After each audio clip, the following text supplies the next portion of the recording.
Hello, everybody, and welcome to the Frantic Talks podcast, episode 43. I am your host, Frantic. Along with me, as always, is my lovely co-host, Grunt. Hello, everyone. Hello, everyone. We are here to talk about video games. And junk. And junk. All right, let's get to the advertising. We got a lot of great stuff in this episode. As always, advertising is just me saying, hey, here's where to find us. So, let's start there. Twitter. At FranticJ3 is me. At Onyx Spartan is this man over here, ONYX. And if you want to talk to the official Frantic Talks account, it is at Frantic_Talks. And that's where we do a lot of our conversations. So if you want to talk to us about anything we say on this podcast, love to hear your thoughts and any questions we throw at you. Head to FranticTalks.com. That is what's on in the background right now on the live stream / YouTube video, depending on what you're watching. If it's audio only, hey, it's FranticTalks.com. Not too hard to remember. You can go to magic.frantictalks.com as well. That's where we do a lot of our Magic the Gathering and stuff, talks and random articles. And then you can head over to facebook.com/Frantic Talks. Really, just search for Frantic Talks. You're going to find us just about everywhere. Last but not least, every Saturday, 3 p.m. Eastern, twitch.tv/Frantic Talks, all one word. You can find us. Join in the conversation. We always love to do the back and forth with the chat. So yeah, that's basically it. I don't think there's anything else beyond YouTube where you can search Frantic Talks. We don't have an official URL. 100 subscribers and we will. That has a lot of different stuff like music, the podcast, and we're looking to do other stuff there. So tune into that if you're really excited for that. Indeed. Or interested. I don't know why I said excited. Because you're both excited and interested. Yeah, both excited and interested. If you're both, go right ahead. We're going to get more content on that pretty much soon. I don't know the right way to say it, but yeah. Well, as soon as I can find the time to learn video editing software more than just how to import videos. Right. So. Okay. I at least plan on putting something up there to help out. Yeah, it should be pretty sweet once we get it all going. So, that's in the pipeline. It's in the works. We're getting stuff going. It's just it takes effort and time, which we have enough of. It just depends on how long it'll take. All right. Indeed. So anyways, let's start this off as usual after we throw out where you can find us. Grunt, how was your week? Pretty quiet, which was okay, aside from, massive arguing on Twitter for this past week for obvious reasons, of which I won't mention any of. But most of my game time has been spent playing Skyrim. I might become a vampire hunter in the near future in that game. Oh, really? Yes. I was walking along last night playing the game and was approached by someone who gave me instructions to go to some fort somewhere on the map or in the game world on the map, and said, if you want to hunt vampires, then go here, join us, and you can help kill vampires. And I'm like, okay, sure, sign me up. Boom. Sounds good then. Yes. I've also been working on a fancy little Magic deck here. Those of you that can't see this, I'm just holding up a bunch of Magic cards in glossy blue sleeves. So nice, interesting. But yeah, played a little bit of Destiny yesterday. Some Iron Banner. I got a machine gun, a pair of boots, and the pulse rifle. It's dropping to drop. Sounded like you said a pair of boobs. Not gonna lie. Nope, definitely not. It's not what I said. That's definitely not what I said. No. Pair of boots. Nice. Legs. People, your guardian needs those to walk on. Ever so slightly. Okay, well, sounds like it's not too bad of a week then. Nothing else crazy then? Not really. I might end up writing something for the Magic side of the site. Ooh, I like the sound of that. Maybe. Which, honestly, I'm pretty excited about because you've gotten me interested in Magic. Shame on you.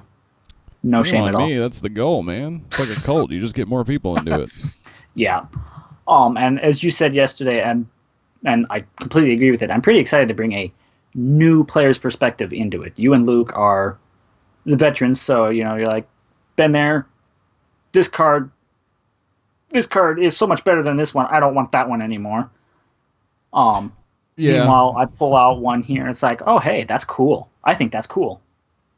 Yeah, we definitely have our what's the right word? We aren't too picky when it comes to stuff like that. Like, we definitely know what cards usually are better than others, but it's not like we just ignore them. But it's hard not to when you know what's good and what's not. Oh, right. So. And that's one thing that I've always been interested about reading your guys' articles on that site is you try and do the crazy stuff using the lesser known cards too, and the synergies. Coming out of left field can always be a good thing in that sense. So yeah, so that's always pretty cool to do. Yeah. Okay. Well, but that was my week. How was yours? Yeah. So I mean, my week was pretty crazy. I'll mention very just as a summation for those of you that didn't know, for some random reason did not know, the presidential election happened on Tuesday for the United States, which is where we live. Never heard of that. That was a roller coaster in and of itself. And my week decided to imitate that, and I won't really go into why because it's more personal things, but it was just crazy. So, I mean, I didn't get to play too many video games this week. I don't even think I really got to play any video games. Well, that's a lie. I started up an old school RuneScape account with my buddy who when we originally played back in the day. He started one up and told me to do it with him. So he's way ahead of me because I've only gotten to play like maybe 3 or 4 hours total. I don't even know how many hours he's played because he hasn't told me, but it's clearly a lot. So he's way ahead of me in that. A lot more than you have, it sounds like. Yeah, it's a lot more. It's hilariously more. But other than that, I haven't gotten really to play any games. I went to like 2 or 3 trivia nights this past week, which was pretty interesting. Normally I go to 1 at most, and it's not even consistent. And we went to 2 this week, and we're not very good at it. And that's, I mean, we just go to hang out with friends because it's a lot of fun. But yeah, Who cares? Basically, if you're having fun, that's really all that matters. Yeah, right. Yeah, that's what I think. But that was pretty much my week. There was nothing too crazy going on, but I guess I did have some ideas and stuff running through my head more than I did anything in terms of like playing games or writing things or implementation of ideas. So, that being said, we can definitely talk about what this episode's going to be about, since there's not too much on my end to talk about. I feel like I'm really scattered. Not flowing too well with the ideas. Apologize to anybody listening if I sound like disjointed, but today, not today specifically, but this recording does mark roughly our 1-year anniversary, which was starting this past this podcast. Monday. Was it this past Monday? I'm pretty sure it was this Monday. Yep, because I think that's when I found it in the little app we use called Time Hop, or at least I use. I don't know if you do or not. It's been a while since I used Time Hop. And I found out where it was actually on a Saturday, but it was the date itself, 1 year ago, where we recorded our first podcast. Nice. So yeah, we recorded it 1 year ago on Monday, which was the 7th? 7th, I think. Yes, it would be. Yep. Yeah. So we recorded on the 7th, and then we released it, I want to say, like the next day or something like that. I didn't go back into the archive, and I don't want to do it here on the stream, but it's been basically a year, and we are on episode 43, so that does mean that there have been 9, since we did every week, there's been 9 episodes that we quote-unquote missed, but it was really just due to like schedules and stuff. So it's not the 52nd episode, but it is the 43rd. Timmy, if it's not our 52nd episode, does that mean we could technically have 2 1-year celebrations? We can have a celebration on the 52nd episode of our podcast being a year old, because that's how many episodes it would take for it to theoretically be a year old if we're doing it as a weekly basis thing. Right. It's like a weird, like, little, what's the right term? I don't know. It's just, it's not anomaly. That's the word that keeps coming to mind. It's like a little nitpick. Technically, yeah, but whatever. Kind of like when we did episode 21 and we said our podcast was legally able to drink or whatever. Yeah. It's just the numbers more than anything. The numbers. What do they mean? Our podcast is roughly 43 hours old, if we're going to get technical. Yeah. So, yeah. Not very happy with your neighbors mowing their lawn, huh? No, now my phone's ringing in the back.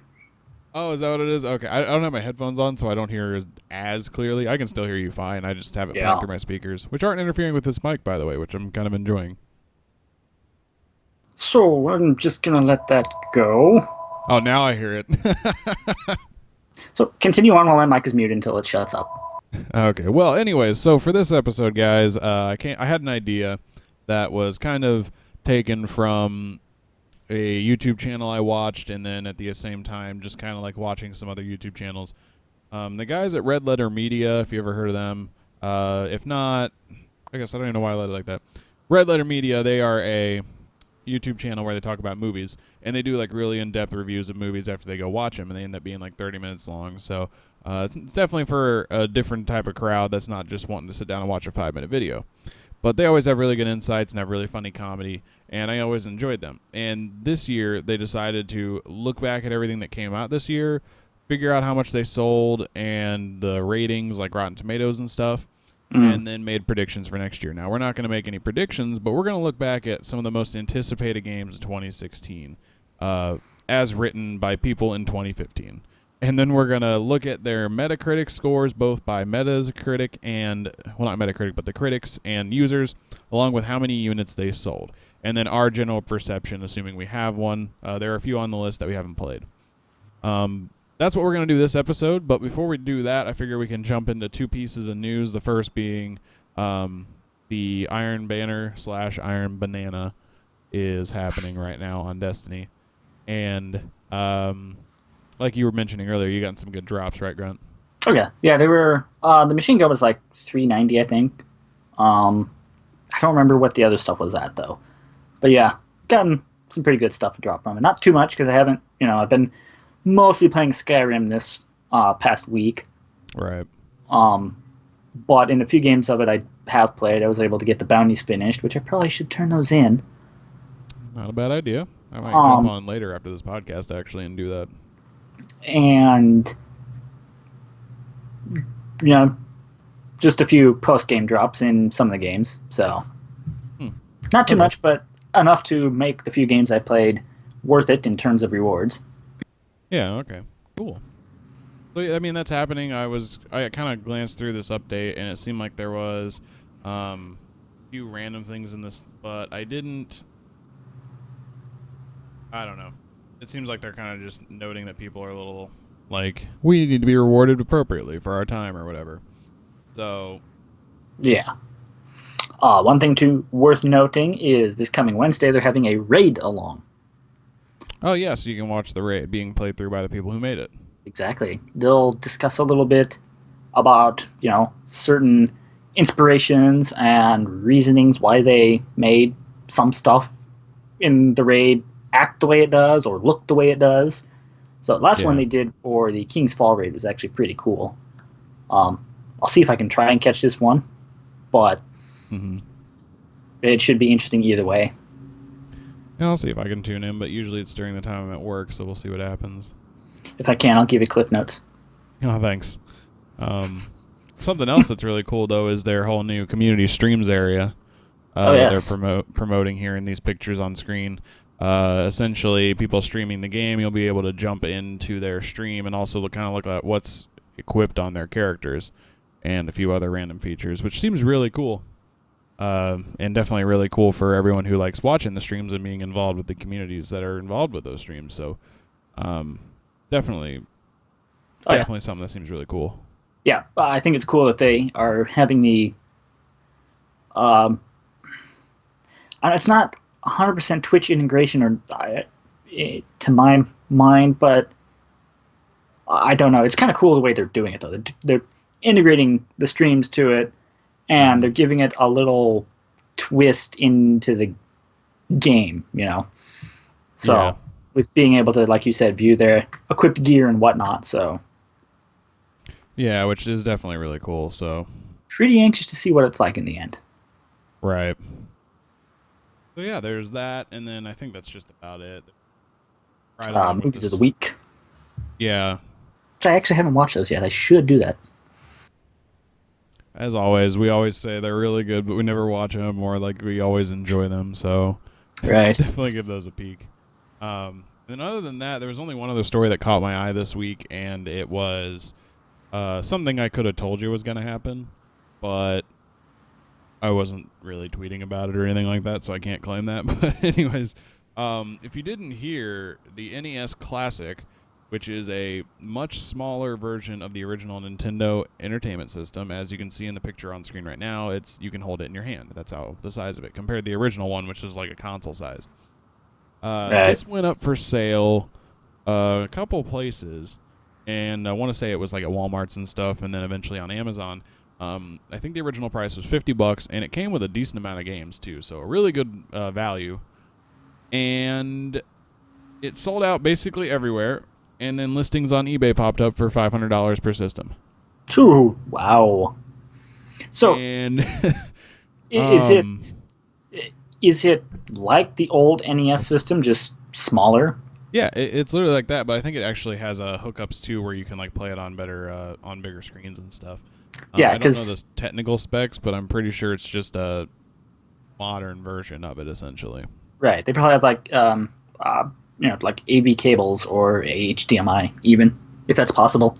Yeah, I want to say they did have HDMI, but I don't want to click into like any of these videos or anything. Yeah, that's But actually yeah, that's actually cool, especially for those that want to trip down memory lane with if they had an NES or still do, want something they can use again. That's pretty cool. yeah, it's definitely really cool. I definitely would love to get one if I could get it for like the original price it was going for. Not But $500.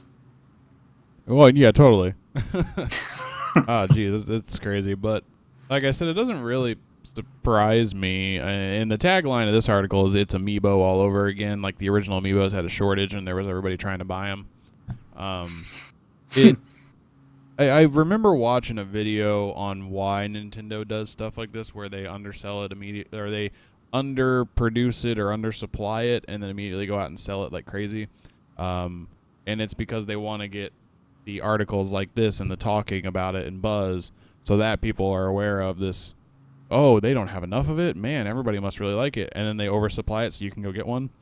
I remember watching a video about that, and I don't remember if it was a theory or if it was fact. Sounds more like a theory to me, but makes a lot of sense if you really think about it. I have to agree, honestly, with it. Even if it is just a theory, it's very, very sound one Yeah, at because that. it's like Especially free if you, advertising. yeah, you know, get people talking about the NES Classic and why are people talking about it? Oh, well, it's sold out. Oh, it must be really popular. I want one. And Mm-hmm. then boom, when you get one in stock again, or break down, throw $500 at eBay's way. So yeah, Exactly. yeah, like you said, it's a great way for free advertising and to build the hype around it. Yeah. So hopefully they start oversupplying and everybody can get their hands on one, but don't buy one for $500 off eBay. It is Especially not when, worth it. especially when it's only $50 originally. Yeah, I mean, 50 might be wrong. That's what a coworker told me, so I'm using his words, not mine, but I'm pretty sure it's still affordable compared to what they're selling it for. Right. Okay.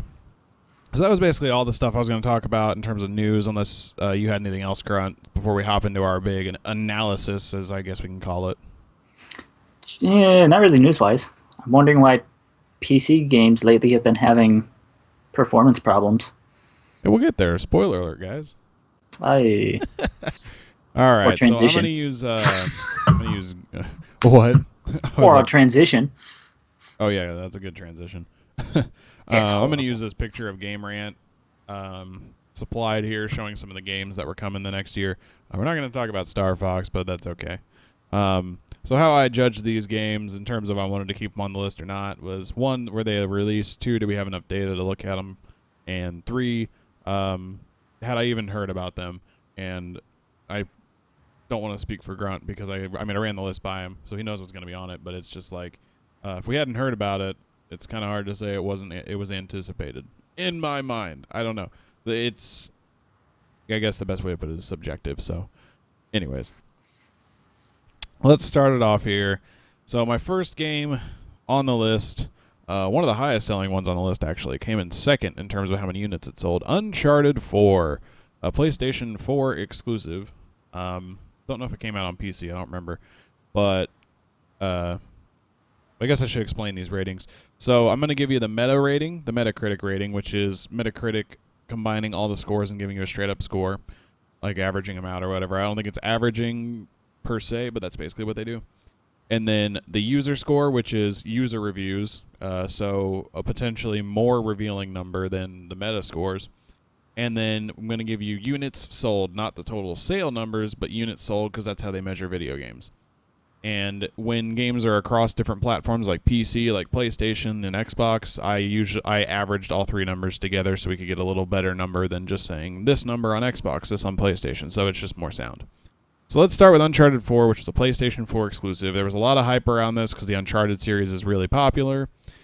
And I think I'm going to just throw it at Grunt here. Grunt, what do you think the meta score was? It's on a scale of 0 to 100, just so you know. 84. You're close. It's 93. This was the game that had basically perfect scores except for the one guy who didn't like it, and everyone petitioned to him to change it. Yes. I remember that controversy. For the user score, it's on a scale of 1 to 10 with decimals, so like 6.1 or something like that. What do you think? I'm going to say 9.5, because why not? Only 7.9. Whoa! So it dropped a bit. Underestimated the Metacritic score, overestimated the user score. Why is that? I don't know. Looking at the reviews, it was just most people enjoyed it and other people had their issues with it. So it turns out that the one guy who was upset with the game wasn't alone, which is what usually they are. Almost every game on this list has a lower user score than their meta score. If we were to, rate them on a 1 to 10 scale instead of a 1 to 100 or flip them. But basically everyone on this list is going to have a lower user score. And then there's only one actually that doesn't. So I'll try and see if you can figure that one out. Ooh, this ought to be fun. Yeah, it's going to be fun. And then how many units do you think they sold? And it's measured in, it's technically in millions, but there's a lot of them on here that are in 100,000s. I'm not even going to try and guess. I have no idea. We can skip the units. It sold 4.35 million, making it the second highest on the list of games we are going to talk about today. Wow. So high selling, high rated, and pretty well received by the users. Uncharted 4, was it worth the hype? Probably. It would seem so, yes.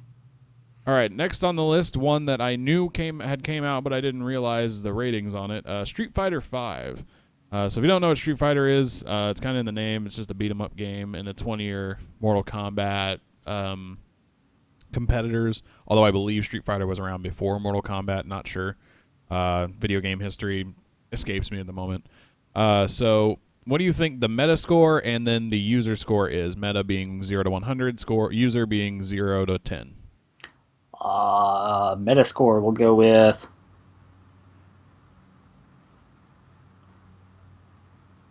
Go with a 92. Okay. And then user? User score, we'll go with a 7.3. All right, so the meta was a 77, meaning C+, not too bad. Probably, yep. The user score was a 3.4. Wow. I'm really bad at this.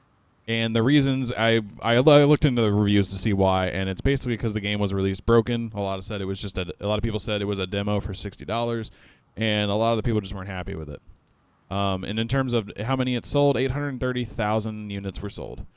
But like I said, this was the state of a broken game that all the reviews are kind of reflecting that. Now, whether or not it's been fixed, I don't remember, and I don't know, only because the reviews were from February. And I figured there'd be a review after that saying it's okay now. No, apparently not. Yeah, I remember when that game originally came out, people were really excited for it because there's a huge following behind the Street Fighter series, and people were really excited for it. Then it came out, it was broke. There were some other issues with it, I think, that had happened when it came out. Like there was only actually half the game there. That was coming later. Yeah.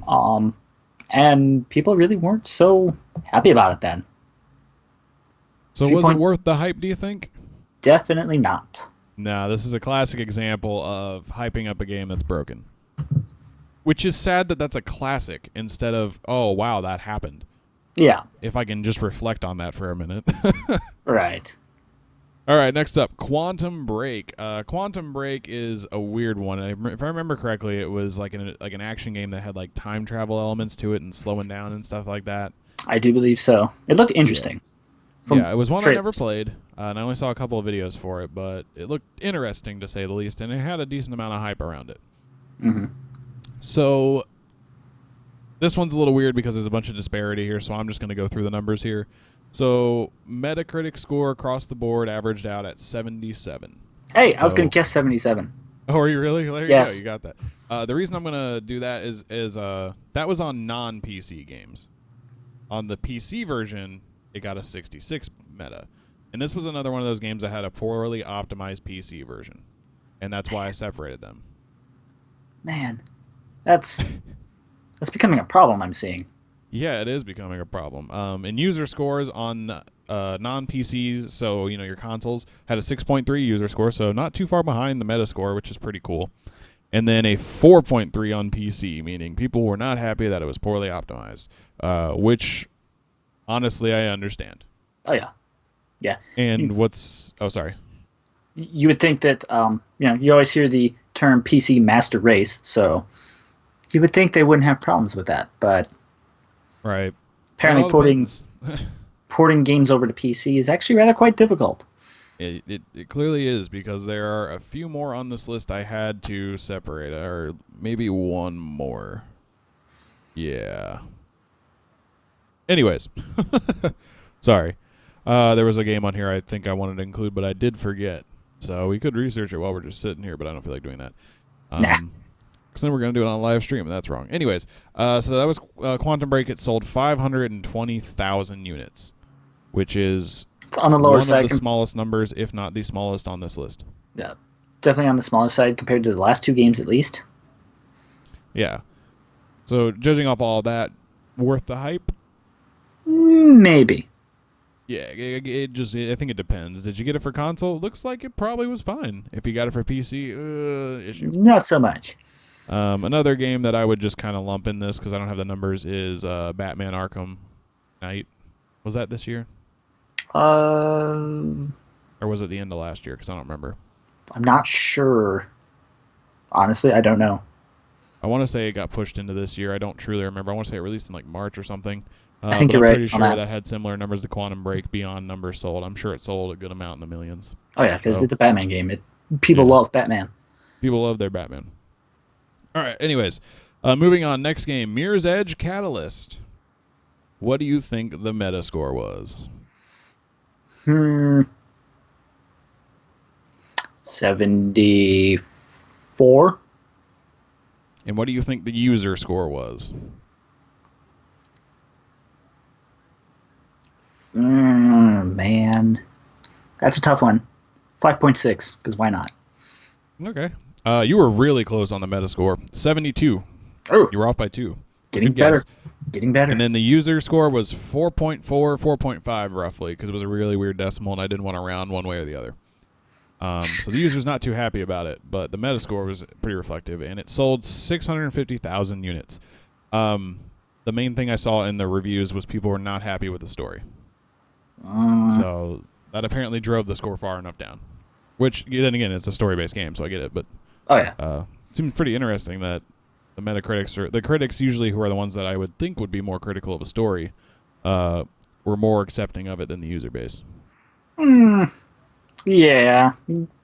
Doing that, you get into the whole, they're paid off to say good things about it, whatever, but I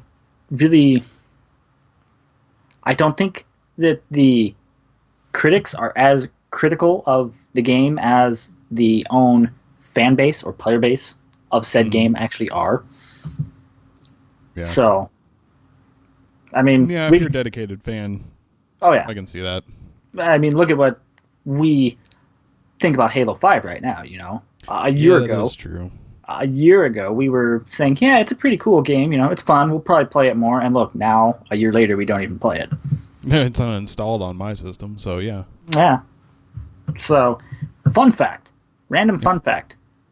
That was the topic of our very first podcast. It was the whole reason the podcast started, because we weren't going to write a long talk, really long article. We just wanted to talk about it. So right. That is how the podcast did indeed start, everybody. Boom. If you ever need to know that for trivia for some reason. Because why not? Anyways, next game. Yeah. All right, next game. The Division. Tom Clancy's The Division. What do you think the meta score is? 70. 70? Okay. Yes. I might User? Oh, sorry. be a little low on that meta score, but I'm giving them the benefit of the doubt here that they're being a little more honest with the game. Okay. Let's just state that this is the base game. This was before we got all the DLC and stuff that came out. Right. So this is just base game. User score. User score 4.6. We have an 80 on the meta. Told you I was low on that 6.7 on the user. Wow. Yeah. And it sold 6.03, so 6,030,000 units, which is the biggest selling game on this list. Yeah. So basically with The Division, we had a whole podcast where we talked about what was happening with it, but pretty much the sense of community was just destroyed by the developers. Yeah. It was their own self-destruct. Yeah. It was a fun game. Their marketing worked. They hyped it up. I even put it back in a few weeks ago, couple months ago, actually, just to see what it was like after they did all the changes to it. They were like, that sounds kind of fun. The quality of life of the game has improved greatly from when it first came out. Mm-hmm. But a lot of the cool stuff that would bring me back to playing that game on a somewhat regular basis has been kind of locked behind the paywall of the DLC, which is to be expected. That's usually the model of games nowadays. But it's like, if you want to get back into the game, you have to pay more. And it's just not something that really sits well with me right now. Yeah, I feel you there. No, I never got the game. My friends got it and played it a lot when it first came out, but it's one of those that I said around the time, I think like a month afterwards when all this stuff started happening with it, I want to say I made the prediction that it would be dead by that time next year, even arguably 6 months later. Oh, yeah. And we're at that point where it's barely even making blips on the radar. Yeah.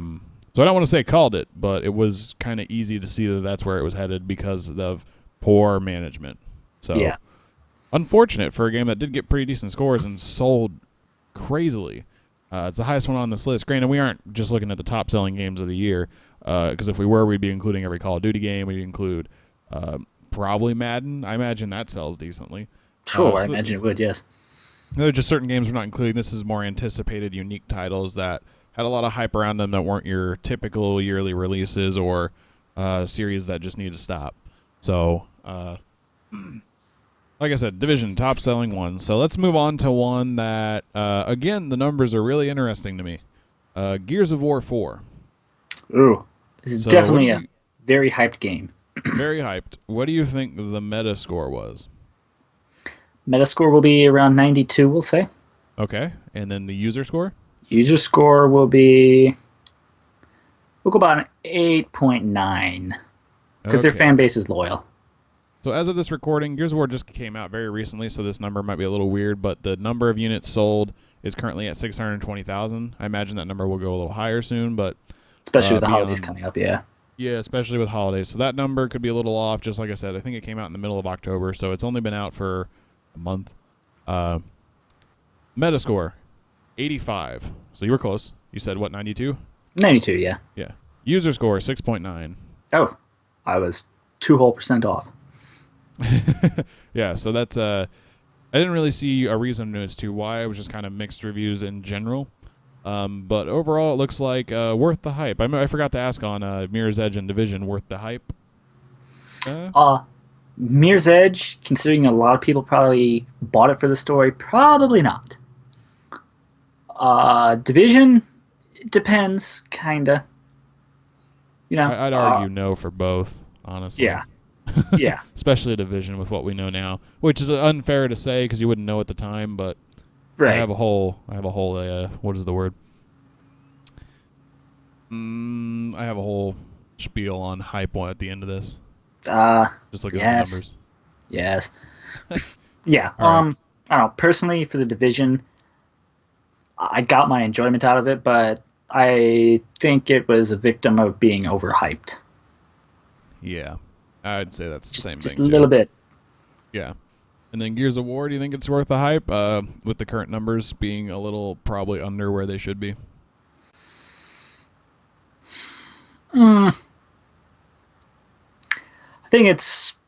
I think even though the Gears games have, they're not being pushed out every year like Call of Duty is, I think it's starting to suffer from it's the same thing, game in, game out. So I'm gonna have to say no, probably not. Okay. Yeah, I can see arguments for and against it, honestly. They're doing a different storyline. Gears of War 3, I think, is probably maybe next to the original was the most popular one when they added Horde mode. Oh yeah. So I would just guess on that. And now a couple games later, people are just probably starting, give me something new other than just a different plot. Yeah. So. All right. Next up, we have Far Cry Primal. So this is one where we have separate user ratings because of PC poor optimization, but I don't want that to flaw your judgment. So what do you think the Metascore is? Metascore. 64. Okay. And then for non-PC users? Non-PC users. We'll go with about maybe 73 on that one. So 7.3? Yeah. Okay, so the meta was 76. So you were a little low at 64, low. I think is what you said. Yeah. And then the user was at 6.2. So if you would have flipped your numbers, you actually been really close. Yeah. Darn. Man. The PC score was 4.3 from the users because of, once again, poor optimization. It's that pattern again. That pattern of PC people aren't going to be happy if your game isn't optimized correctly, which is understandable. 3.15 million units sold. It is the third highest on this list. Oof. Man. So, yeah, beyond the PC issues, I think it was just general, just mixed reviews. Like, wasn't bad, wasn't awful. Or it wasn't bad, wasn't crazy good either. It was definitely an interesting game where they went back in time from their more modern, like, shooters with weird little aspects to it and cool ways to attack things and gave you the ability to tame wild animals and stuff like that. So it was definitely a cool idea. I think. Didn't get a chance to play it, but did you think it was worth the hype? I don't know. Probably not. I'm leaning towards it seems like it would have been if you're a fan of the series, but if not, maybe not. Yeah. So, all right, here's an interesting one. Dark Souls 3. Ooh. Scary game. I've never actually played it. So if you don't know what Dark Souls 3 is, it's a role-playing game that just tries to kill you, and it succeeds pretty easily at doing that. And both it's a very, literally and figuratively. Yeah, both literally and figuratively. It's a very dark game. I got a chance to play it on stream and had to take a drink every time I died. Needless to say, I got really messed up. All right, well, I mean... It was a lot of fun, though. What do you think the meta score is? Dark Souls 3. Those are usually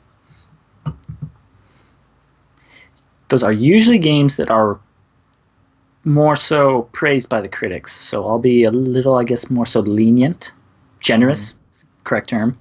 We'll go with like a 79. Okay. For the Metascore. And what do you think the user was? The user, 5.6. All right, so the Metascore was 89. A little off. The user score was 8.6. Well, do I get partial credit? Is that a 0.6 in there? You do. So this was the closest user score and meta score in terms of percentage-wise if we're looking at it that way. With Meta being an 89% and User being an 86%. So only a 3-point difference if we're looking at it that way. It's not bad, which actually. Yeah, I mean, just overall praised to hell everywhere I saw it. Everyone loves this game and loves the Dark Souls series and all of its lore. And this game was no exception. So, worth the hype? I'd definitely say so, yeah. Yeah, that one was absolutely worth it. Yeah, looking at these scores, I'd definitely say it was worth it. Yeah, just looking at the scores alone, and I've even gotten to play it, it's a very challenging game. There was one aspect of it I didn't quite care for, but having not played the other two games, I don't want to really comment on why I didn't like it, because it might have been a key feature in the game.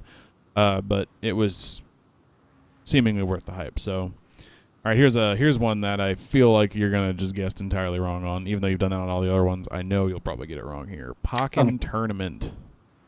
So for those of you that don't know, Pokken Tournament is Tekken, but with Pokemon, essentially, is the best way to look at it. It's a little more than that. I've played it a decent amount. What do you think the Metascore is?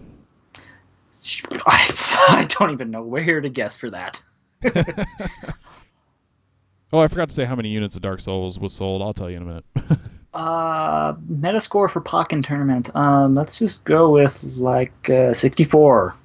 Okay. And what do you think the user is? 2.3. Oh man. Okay, so not like only I said, were you way off like I predicted. I'm just pulling numbers out of the air. I have no idea. The Metascore was a 76. And the overall user score, and the only one on the list with a higher user score, was an 8. Ooh. So this is actually the second closest ranking in terms of user versus meta at 4% difference, or a 4-point difference, essentially. And the units sold 950,000, so just shy of 1 million. And it's important to note that because this was a Wii U exclusive. It's actually pretty good. Mm-hmm. Yeah, definitely really good. And the numbers sold on Dark Souls, because I forgot to mention it, 2 million. That is the 4th highest on the list. If I'm not mistaken. So looking at the numbers, not in any order. Yeah, it's the 4th on the list. Definitely sounds like Pokken Tournament was worth the hype. Yeah. Okay, so moving on, we have 2 left on our list. There are still in the runnings. We have yet to find our 3rd best-selling game in the list. And I believe in the next 2, the biggest difference in meta versus user. I want to say. Looks like it's coming up here. Potentially next, potentially last, because we only got 2 left. All right, No Man's Sky. What do you think No Man's Sky did in terms of Metascore? In terms of Metascore, 70. User? 4.7. Those were very good guesses. 66 meta. Ooh. 3.5 users. Oh, man. And if I did my math correctly, this is the biggest difference at 3.1. Wow. I had to look back. If we're not counting like PC anomalies or not anomalies, sales. What's the right term? No, not sales. I'm trying to say the PC ratings that are outliers. That's the word. I'd have to look over the numbers again. No, it looks like Street Fighter was actually the worst at 4.3. Oh, geez. So, yeah, Street Fighter had the biggest disparage. If we count PC games, whatever the one that had like 2.6 or whatever. Which was actually No Man's Sky. Yeah, No Man's Sky, this one I had to average out 3 different numbers, and 2.6 was the PC rating. Man. Which was hilarious. It's quite the difference there. So I don't have the number of PC sales for No Man's Sky, so this number is a little off, but 1.65 million. So 1,650,000 units were sold. Man. And I didn't ask for Pokken Tournament if it was worth the hype, but the answer is yes for that one, clearly. But for No Man's Sky, worth the hype. And knowing everything we know about it now. Probably not. Yeah, not even like, close. Strongly probably not. So badly so that if you haven't listened to the podcast in the past couple episodes, or you missed it potentially that we talked about it, they were potentially getting sued for false advertising their game. Ooh. Wow. All right. That doesn't surprise me, honestly. No, because it wasn't what they said it was. I mean, it was, but not the way they said it. So yeah, I'm sure you can find a couple articles on that. We're getting close to time here. So last game on the list. Overwatch. Oh. Overwatch. What do you think the Metascore was? Metascore, we'll go with a 95. User score.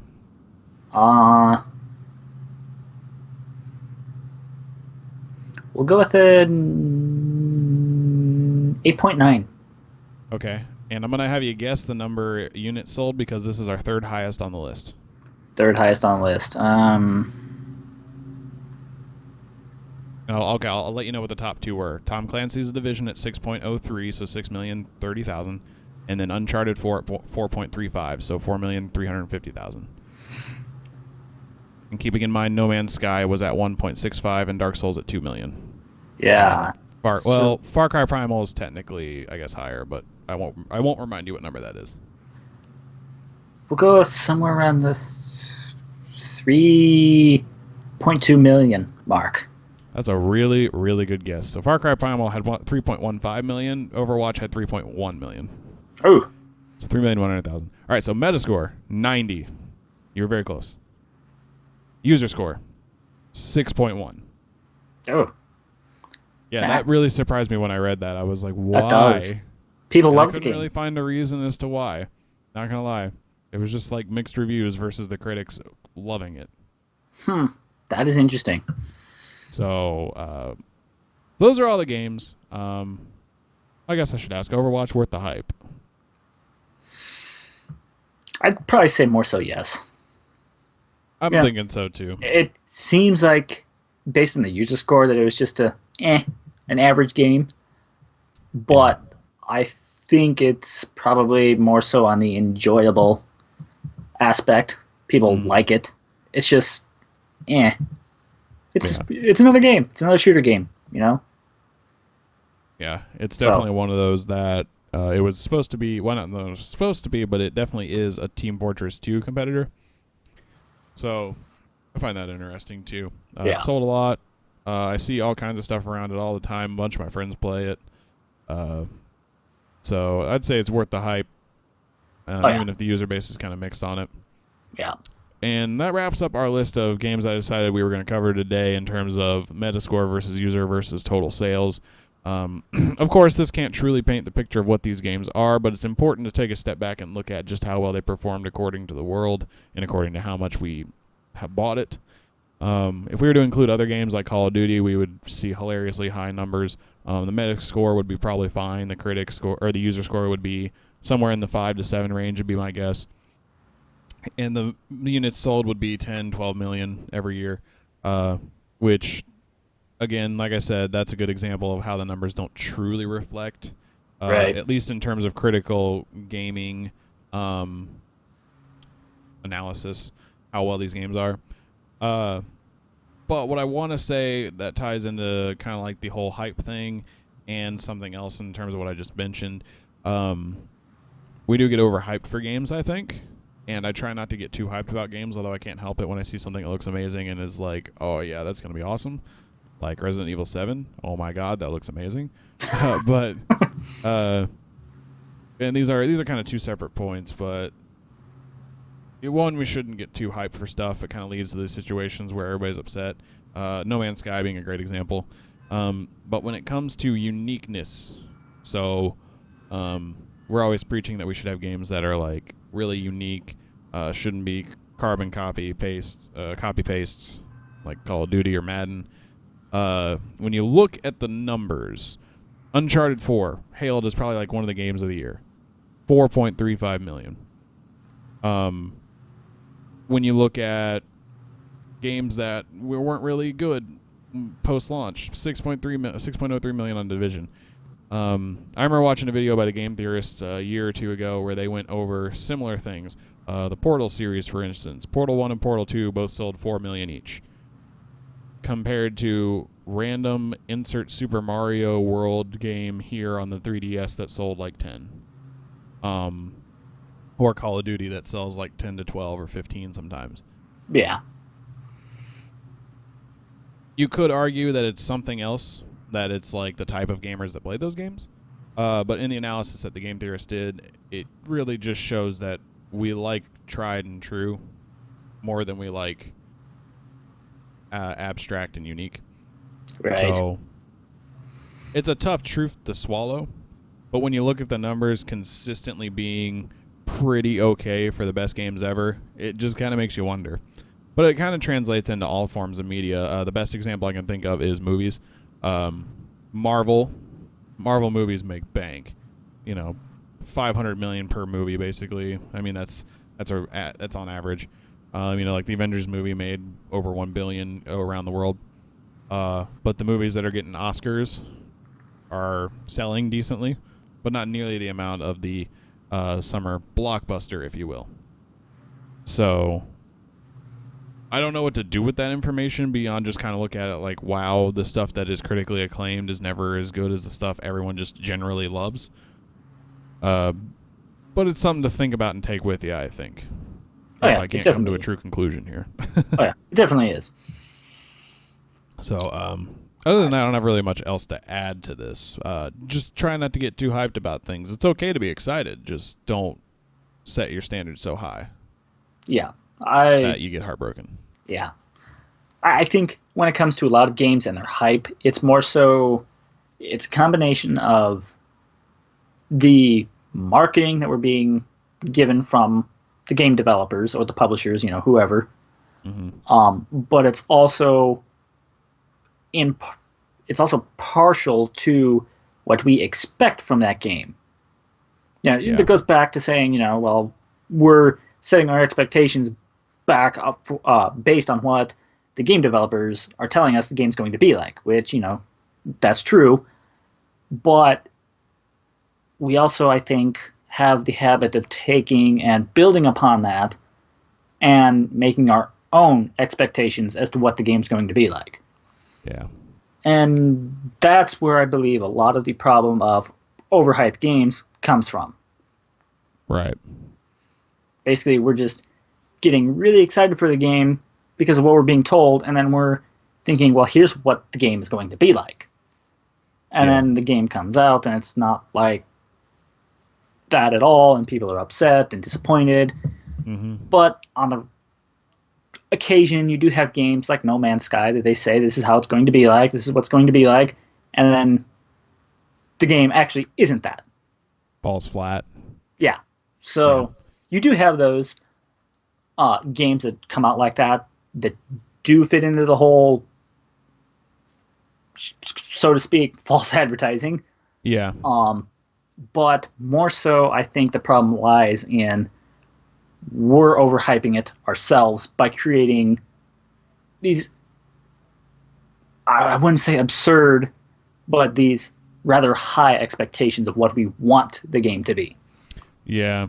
It doesn't help that our hype and all of our excitement is just is like a warm atmosphere and warm environment to just breed more of it so easily. Right. So that the advertisers can almost prey off of it and hope that they sell 6 million units like the Division did, even though they didn't know how to keep it going at the end. Right. So, yeah, I think that's a good point. And I didn't keep track of how many, but looking back at the list, there was definitely more not worth the hypes than worth the hypes. If we're going to give it a measurement there. But most of the games we went over, pretty mixed reviews to pretty bad reviews by the users in some cases. Overall, it looks like it's diamond in the rough scenarios. Yeah. Some of those did surprise me, like Overwatch especially. Overwatch, when I read those, I was amazed that all the Metascores on all the systems were 90 to 91, and then the user base was from 5 to 7. Yeah. And averaged out at 6.1. I'm just like, what? Yeah, that surprises me because a lot of people liked it. It did well in terms of sales and that stuff. It did sell. Mm-hmm. So having a lower user score compared to Metascore or Critic score really does kind of surprise me, especially what was it, almost like 2 points lower.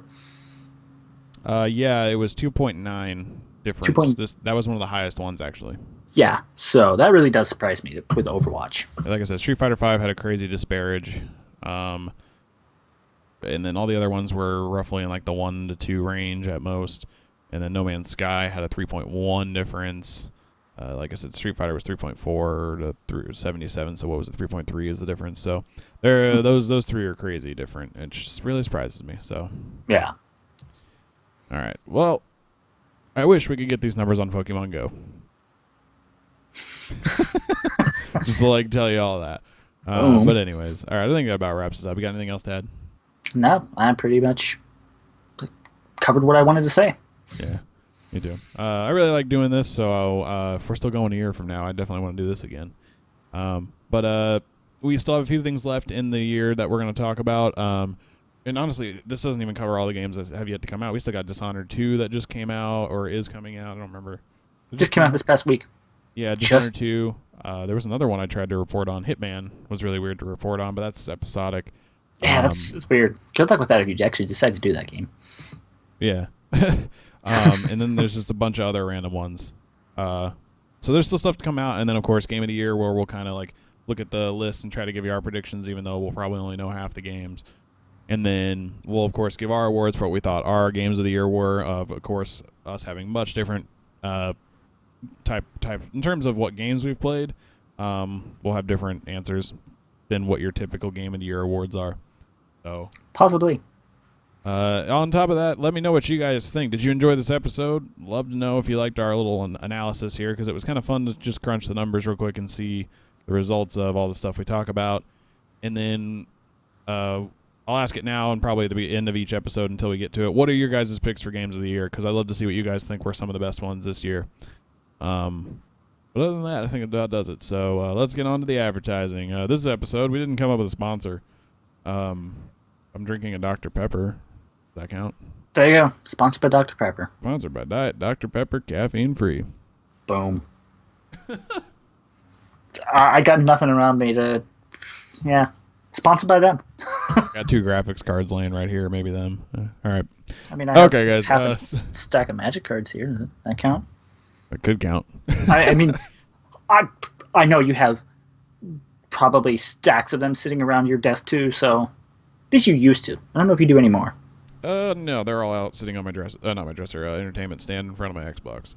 Oh, well, there you that's go. where I'm usually sorting cards. All right. There you go. Okay, guys, if you want to... Advertising. Yeah, I was about to say, if you want to continue the conversation, hit me up on Twitter at FranticJ3. Hit him up on Twitter at Onyx Spartan, ONYX Spartan, all one word. If you want to talk to kind of both of us, either tag both of us or at Frantic_Talks. It'll take less characters. And then beyond that, you can head to Facebook.com/FranticJ3. What? /Frantic Talks. I don't know why I just said that. I'm like in 2 different places right now. /Frantic Talks, all one word on Facebook. You head to twitch.tv/Frantic Talks. You will usually find us Saturdays, 3 p.m. Eastern, recording this podcast. You can join in on the conversation. Other than that, on that Twitch channel, I did mention it last episode, but I'll briefly mention it again because it did happen. We are hosting my channel and Freak Show's channel, who is not here with us, our honorary guest. His channel, he was streaming last week, Iron Banner, and he might be doing it again. And we might I might stream it tonight. I might play Iron Banana. I almost said Iron Banana. God damn it. I'm all over the place right now. It's an acceptable term, so. But yeah, if you check in on the Twitch account every now and then, we might be streaming, and it might not actually be the Frantic Talks account, but it'll be the accounts that we can stream from. So it does do that. And if you want to be featured on there, let me know. We can just hook up your account. It's pretty easy. All I have to do is put in your username. It's up to you. Technically, it's up to me, but it's up to you. Other than that, you can head to frantictalks.com, check out all our articles, podcasts, and other miscellaneous things. On top of that, magic.frantictalks.com, where we do all kinds of magic-related stuff. Magic the Gathering, of course, not like magic tricks. I wonder if we've ever confused people by just saying magic. It surely has happened. And then beyond that, head to youtube.com. There's no / or anything like that because we don't have an official URL. Search Frantic Talks, hit subscribe, and we can give you a URL eventually. But at that point, you won't really need a new URL. It's for the benefit of the people. It is your job. For the people, man. For the people, man. All right, I think that about does it. iTunes, search Frantic Talks. Just search Frantic Talks. You'll find us. There you go. That's the takeaway of the story here. All right. Frantic Talks, not Frantic J3. Yeah, not Frantic J3. I don't know why the fuck I said that. I think I was just used to the Frantic J3 the third thing. Yep. And it just kind of meshed with my mind. All right. I'm going to stop rambling. We're about to hit an hour, so Thanks for listening, guys. Like I said, hit us up on Twitter. Continue the conversation. Answer the questions I asked now. Don't wait. I think we'll see you guys next time. I'm Frantic. I'm Grunt. And again, we'll see you next time.